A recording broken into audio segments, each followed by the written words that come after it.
大家好，我是小颖。秋天要多吃红薯，今天分享一个非常好吃又美容养颜的做法。首先准备2个红薯，先去皮。我们选红薯的时候要选这种黄心的，这样的比较甜。然后去头去尾，再切成薄片。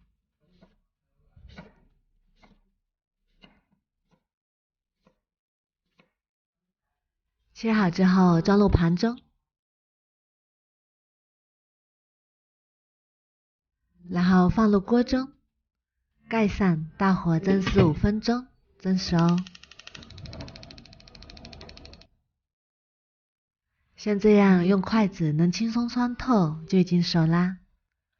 然后把它取出来，装入大一点的碗中，再用勺子压成红薯泥，压成这种比较细腻的状态就可以啦。然后加1大勺糯米粉，搅拌均匀。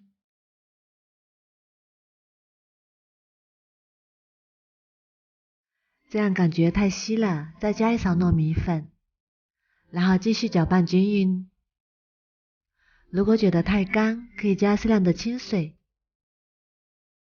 搅拌至像这种不太粘手的状态就可以啦。然后用手捏成面团，因为糯米粉比较柔软，把它捏成团就可以，像这种不软不硬的状态就可以。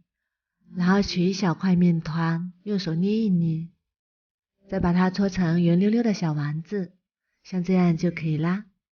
做好之后装入盘中，表面上撒点干糯米粉，防止粘黏。我们一次可以多做一点，吃不完可以放入保鲜袋里，然后放冰箱里冷冻起来，放半年也不会坏。吃的时候不用解冻，锅中倒入1大碗清水，然后大火烧开。水开之后下入红薯丸子，用铲子轻轻搅动一下，防止糊锅底。第一次烧开的时候加1碗清水，第2次再烧开的时候再加1碗清水，等到第3次再烧开的时候再加1碗清水。煮至丸子全部飘上来，这个时候基本上已经熟啦。再把它捞出来过一下凉水。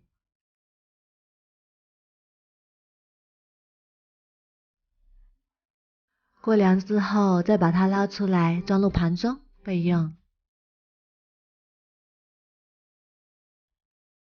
然后锅中再加入1小碗清水，再加入2块老红糖，开中小火煮至红糖完全融化，再加入1把红枣和枸杞，再把红薯丸子也加进来，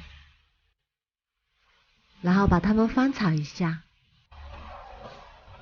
开中小火炒至汤汁变粘稠，像这种冒大泡泡的状态就可以啦。然后关火，再次翻拌均匀，香甜软糯的红薯丸子就做好啦。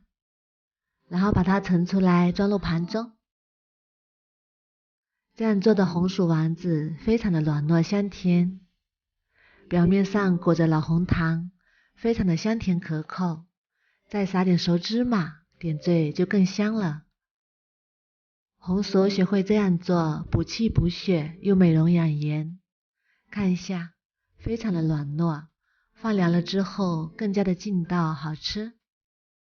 红薯这样做营养不流失，一家老小都可以吃。如果你也喜欢，赶紧收藏起来试试吧。我每天都会更新不一样的美食视频，如果喜欢我的视频就关注我吧，谢谢您的支持。